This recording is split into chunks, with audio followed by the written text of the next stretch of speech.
Muito boa noite a todos. Que Deus, na sua infinita bondade, tenha compaixão dos nossos corações, eleve os nossos corações até eles e através desse instrumento e através dessa música maravilhosa, dessa oração de São Francisco, que nos lembra todos os dias que somos interligados, que somos responsáveis por nós e pelos outros. Peçamos a esse Pai da vida que nos ilumine sempre na sua graça e na sua bondade. Irmãos, hoje vamos falar de uma parábola que é a parábola do semeador. E para não perder nenhum sentido, nenhuma linha dessa parábola, eu tomo a liberdade nesse momento de ler um pequeno trecho dela para depois nós começarmos abertamente sobre ela. O texto bíblico. Naquele mesmo dia, Jesus, tendo saído da casa, sentou-se perto do mar e se reuniu ao seu redor uma grande multidão do povo.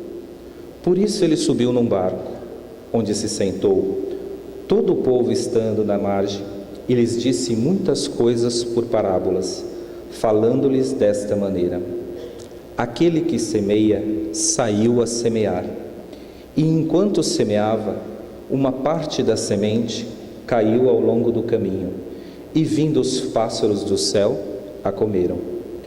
Outra caiu nos lugares pedregosos, onde não havia muita terra, e logo nasceu, porque a terra onde estava não tinha profundidade.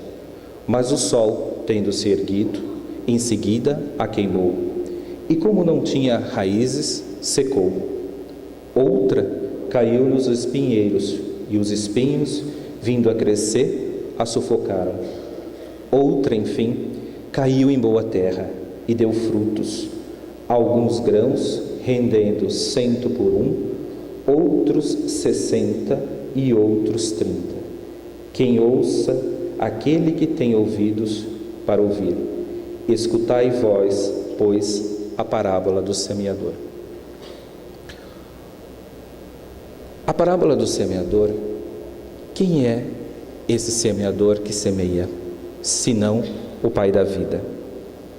E essa semente, o que é ela, senão a nossa fé?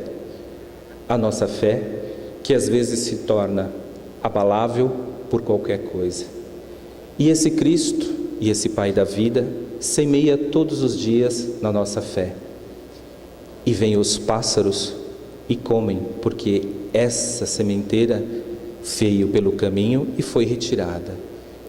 É a fé que na realidade não progride, não assume uma responsabilidade. É a fé fácil, onde nós escutamos, nós admitimos aquilo que escutamos, achamos bonito, mas fica por aí. Não conseguimos de maneira alguma colocar em prática essa fé.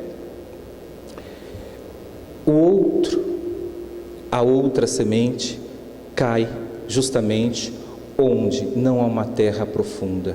Também da mesma forma, vamos lá, conseguimos até colocar um pouco de prática naquilo que escutamos, mas vêm as atribulações do dia a dia e elas nos sufocam, porque nesse exato momento nós nos colocamos naquele ser individual que pensa somente nas suas dificuldades e que nesse exato momento fala: Pai, isso não é justo, Pai, eu preciso da sua ajuda. E se esquece nesse exato momento de todas as lições que esse Pai nos envia a cada dia, que o Evangelho, ele é sim letra viva e não letra morta, que deve ser colocado em prática todos os dias de nossas vidas.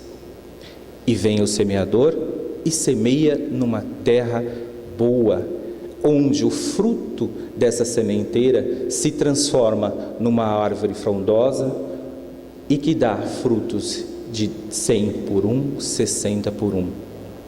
Esse, na realidade, é o ser humano que apesar de todas as dificuldades do seu dia a dia, coloca a sua fé em primeiro lugar.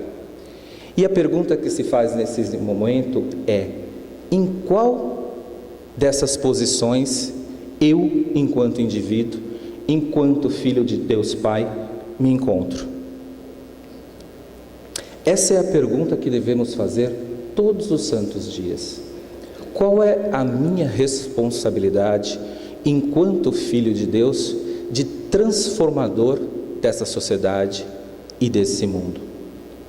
Porque não devemos nunca ficar esperando que o outro faça por nós. O mundo, ele hoje está dessa forma como se encontra, porque nós ficamos sempre esperando que o outro faça a sua parte. E esquecemos normalmente que a corresponsabilidade é nossa. É nossa porque Deus nos deu a vida.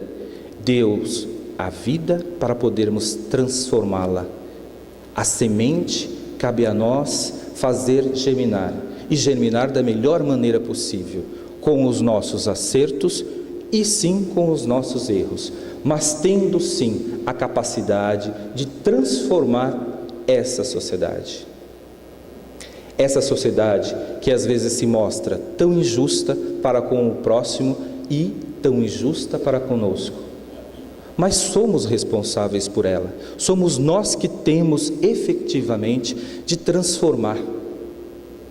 Às vezes, apenas conseguimos enxergar os nossos próprios problemas e não conseguimos enxergar que o problema do meu irmão do lado é muito maior que o meu. É muito mais profundo. E às vezes esse irmão está esperando apenas que eu lhe dê a mão para que juntos possamos caminhar. Mas em nosso egoísmo, em nossa vã filosofia de que apenas somos nós os importantes, somos as nossas dificuldades que são mais preeminentes, que nós, somente nós é que devemos ter a prerrogativa de sermos atendidos. E o Pai vem e fala: aquele que tiver fé do tamanho de uma mostarda, ele conseguirá transformar o mundo.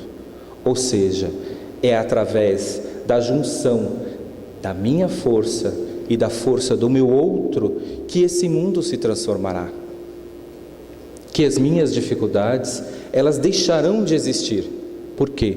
Porque ao partir do momento em que eu assumir que sou filho do Criador e que esse Criador, todos os dias, Ele ora, Ele verifica, Ele nos ajuda em todas as nossas dificuldades.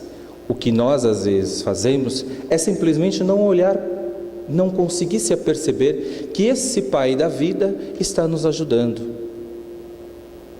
E aí vem a pergunta: mas por que Cristo naquela época só falava em parábolas e até mesmo hoje, às vezes, as parábolas elas não são tão bem compreendidas por nós? Cabe aqui uma ressalva, que Cristo naquela época só poderia falar daquela forma para as pessoas, porque como um mestre que ele era, ele estava apenas começando o ensinamento aos indivíduos. Nem a todos era permitido saber efetivamente aquilo que as parábolas diziam no seu mais profundo significado. Cristo fala abertamente para os seus apóstolos e nem mesmo assim todos eles compreenderam. Ou seja, hoje, quando nós lemos a parábola do semeador, através das explicações que gradativamente elas foram nos colocadas, se torna fácil. Hoje nós entendemos o que efetivamente esse Cristo quis dizer com essas sementes. Mas nós que estávamos algum tempo atrás, lá na Galileia, lá em Israel, não entendemos e não praticamos. E hoje mesmo, quantos de nós efetivamente ainda não somos capazes de tirar essa veste do orgulho, de tirar essa veste da prepotência e efetivamente ler e honrar e praticar esse Evangelho do